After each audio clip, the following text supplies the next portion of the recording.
한 기자는 베트남에는 세 가지 미스터리가 있다고 했습니다. 오토바이 천국인 나라에 자국 브랜드가 없다는 게 첫 번째인데요.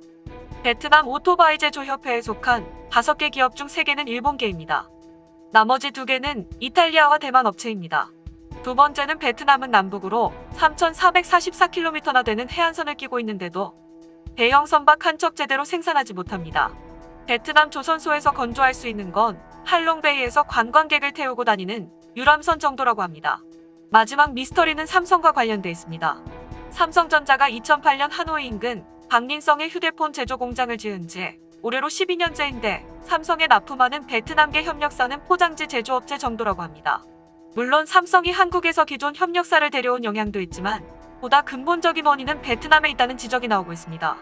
삼성전자 관계자는 협력사로부터 부품을 조달할 때 삼성의 기준으로 99점은 0점과 똑같다고 말했습니다. 완벽해야 한다는 의미입니다. 하지만 베트남식 사고는 99점이면 100점과 다를 바 없지 않느냐는 것입니다. 베트남과 한국의 차이점이 느껴지나요? 많은 사람들이 베트남에서 삼성이 철수하면 베트남은 망할 것처럼 이야기합니다. 하지만 이 같은 반응에 너무 국뽕이 심하다는 지적도 많이 나오고 있는데요. 저도 궁금해서 그 부분을 찾아봤습니다. 시청자분들도 함께 생각해보는 시간 되면 좋겠습니다. 먼저 베트남 경제에 대해 조금 설명해드리겠습니다. 베트남은 2018년에 국내 총생산 성장률 7.08%를 나타내면서 지난 10년 중 가장 높은 성과를 보였습니다. 2019년 GDP 성장률은 7.02%였고 이로써 2년 연속 7%대 성과를 나타냈는데요. 2020년에는 코로나19가 모든 산업 분야에 직격탄을 던져 6%도 달성할 수 있을지 모르겠습니다. 최근 베트남의 최고 부자인 빈그룹 총수 팜녀뻥의 자산이 12% 감소했다고 포브스는 전하기도 했습니다. 2019년 1인당 GDP는 2,800달러로 이를 구매력 평가지수로 계산하면 8,000달러 정도인데요. 한국의 구매력 평가지수 기준 1인당 GDP가 4만 달러 정도니 베트남 현실 생활의 경제 수준을 가늠해 볼 수 있습니다. 베트남의 교역을 보면 2019년에 역대 최대 무역 흑자를 기록했습니다. 베트남은 2015년을 제외하고 2012년부터 무역 흑자를 내고 있는데요. 문제는 이 흑자가 외국인 투자 기업의 수출 증가로 만들어진 결과라는 것입니다. 외국인 투자 기업의 수출이 전체 수출에서 차지하는 비중이 무려 70% 정도입니다. 대략적으로 보면 베트남 국내 기업은 원료와 농수산물 등을 수출하고 외국인 투자 기업이 공산품을 수출하는 구조입니다.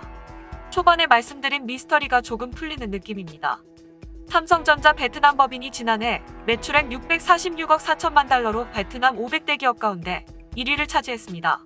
삼성전자 베트남 법인의 매출액은 2위인 베트남 전력공사의 146억 달러보다 4배 이상 많은 것인데요. 삼성은 타이응wen과 함께 박린성의 삼성전자 베트남, 호치민시의 가전복합, 삼성 디스플레이 등 모두 4개의 자회사를 두고 있어 이를 모두 포함할 경우 매출액은 압도적으로 늘어나게 됩니다. 삼성전자 베트남은 베트남 전체 수출의 35% 이상, 베트남 GDP의 28%를 차지할 만큼 독보적인 영향력을 발휘하고 있습니다. 삼성전자 베트남 생산법인 4곳에서 지난해 거둔 총 매출은 약 660억 달러입니다. 삼성이 베트남에서 직접 고용하는 인원만 무려 14만 5천 명에 이릅니다. 삼성의 이 같은 활약으로 베트남은 세계에서 29번째로 많은 외환 보유고를 갖게 되었습니다. 3월 기준 810억 달러로 이는 주요 선진국인 스페인, 호주, 노르웨이보다도 많은 수준입니다. 올 초 코로나 사태로 베트남의 일방적인 입국 금지 때문에 베트남에 진출한 한국 기업들은 시간적, 경제적인 타격이 컸습니다. 한국 기업들은 이에 따른 어려움을 겪고 심한 경우 파산 위기에 처한 경우도 있었는데요. 때문에 한국 기업인들은 간담회를 통해 격리기간 단축이나 면제, 비자 연장과 노동허가 증의 원활한 발급 등 완화를 중점적으로 건의하기도 했습니다. 베트남의 일부 네티즌들은 이 같은 상황을 보며 한국을 비웃기 바빴는데요.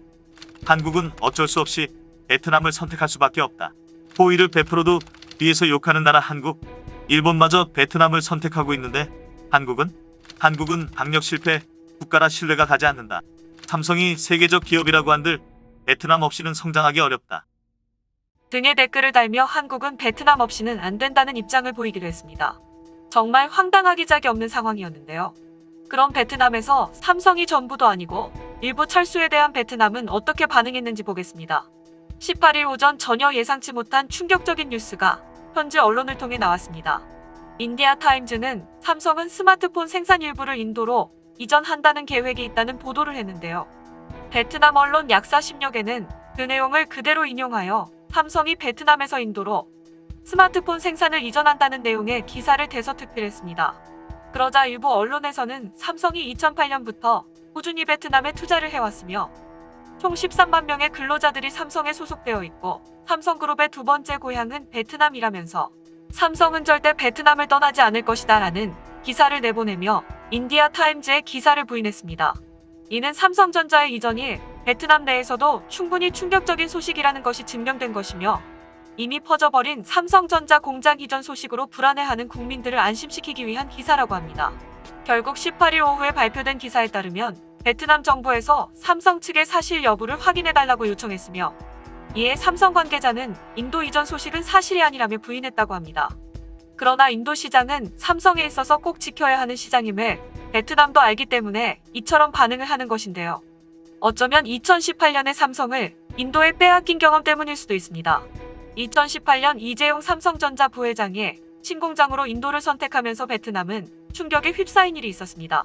2017년부터 베트남 부동산 건설, 투자 회사 사이에서 삼성전자가 중국 선전 공장을 철수하고 베트남으로 생산 설비를 이전한다는 소문이 돌았습니다.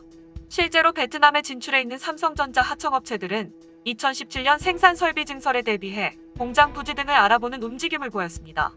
성미 급한 일부 베트남 투자 기업들은 삼성전자 공장 증설을 염두에 두고 사전에 땅을 매입하기도 했습니다.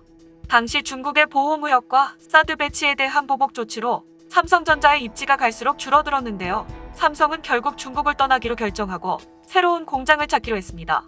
제일 대안으로 거론된 곳은 베트남이었죠. 2017년 초까지만 해도 삼성전자는 중국 내 반도체, 스마트폰, 가전통신 부문 등 전 사업 부문을 베트남으로 이전하는 계획을 염두에 두고 검토한 것으로 알려졌습니다.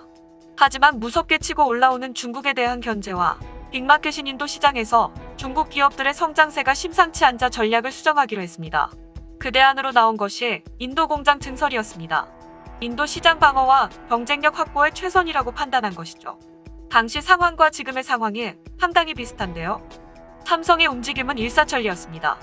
내부적으로 인도 투자 방침을 정한 2017년 중순 삼성전자는 인도 공장 증설을 추진하는 한편 2018년 4월 초부터 중국 선전 공장 가동을 중단했고 임직원 퇴직금 지급 등 중국 공장 철수를 단행했습니다. 이 같은 삼성전자의 인도 베팅은 베트남에 적지 않은 충격을 줬습니다. 삼성전자는 베트남 박린성 옌퐁, 하이응우 옌성 옌빈 등의 공장을 운영 중이었는데요. 1차 협력업체 30여 곳을 비롯해 2, 3차 하청업체까지 100여 개가 넘는 기업들이 인근 지역에 진출해 있었습니다. 이렇다 보니 삼성전자 공장 인근에는 새로 지을 공장 부지와 공급 가능한 인력이 한계를 넘어선 상황이었죠. 이를 인지한 베트남은 삼성전자의 투자를 대비해 인근 미개발 지역에 물류 환경 인프라를 구축한다는 계획을 세웠던 것으로 알려졌습니다. 한마디로 김칫국을 시원하게 마시고 있던 거죠. 당시 베트남 내 투자 회사들도 움직였는데요. 베트남 부동산 개발 및 공장 분양 기업들은 삼성전자의 투자와 공장 증설이 이루어질 것에 대비해 부지 확보에 열을 올렸습니다. 하지만 삼성이 베트남이 아닌 인도에 투자를 결정하면서 이들 투자 회사들은 막대한 손해를 보게 됐습니다. 당시 베트남 투자업계 관계자는 삼성전자의 인도 공장 증설로 베트남 투자 기업들 여럿이 막대한 손해를 봤다며 확보해 놓은 부지와 공장 등을 헐값에 내놓는 등 어수선한 분위기라고 말했습니다. 베트남 정부도 삼성전자 덕분에 베트남 외화 보유액이 안정되고 고용 측면에서도 많은 도움을 받고 있다며 이번에도 인도가 아닌 베트남에 투자했으면 더 좋았을 것 같다고 아쉬워했습니다. 이 같은 사건만 봐도 베트남에서 삼성이 어떠한 위치에 있는지 충분히 알 수 있는 부분입니다. 현재 코로나 여파로 이미 베트남을 떠나고 심지어 파산한 해외 기업들이 속출하고 있습니다. 실직자가 약 700만 명에 이르는 가운데 삼성마저 떠난다면 그 여파는 베트남이 감당하기 어려울 것입니다. 해외 기업이 베트남 수출을 주도하고 있기 때문에 이번 코로나19는 베트남에게 치명적일 수 있다고 합니다. 당장 해외로부터의 신규 투자가 40% 급감할 것이라는 예측과 이번 사태가 장기화될 경우 베트남은 복합 위기에 빠져들 가능성이 높다고 합니다. 정부의 가용 자원이 바닥날 수 있기 때문인데요. 관광 산업이 붕괴 위기에 처하면서 당장 베트남 정부의 세수에 비상등이 켜졌습니다. 베트남은 관광으로 2018년에만 637조 동, 약 32조 원을 벌어들였습니다. 베트남 정부의 지난해 세수가 1,425조 동이었다는 점을 감안하면 관광 수입의 비중을 짐작할 수 있습니다. 때문에 베트남 정부는 기업들의 연쇄 도산을 막기 위해 기업 소득세이나 부가가치세이나 세납 벌금 면제를 비롯해 은행을 통한 유동성 공급에도 나서야 할 상황입니다. 하지만 선진국들에 비하면 베트남 정부가 취할 수 있는 양적 완화엔 한계가 있을 수밖에 없습니다. 사태가 장기화될 경우 베트남 기업들은 각자 도생에 나서야 합니다.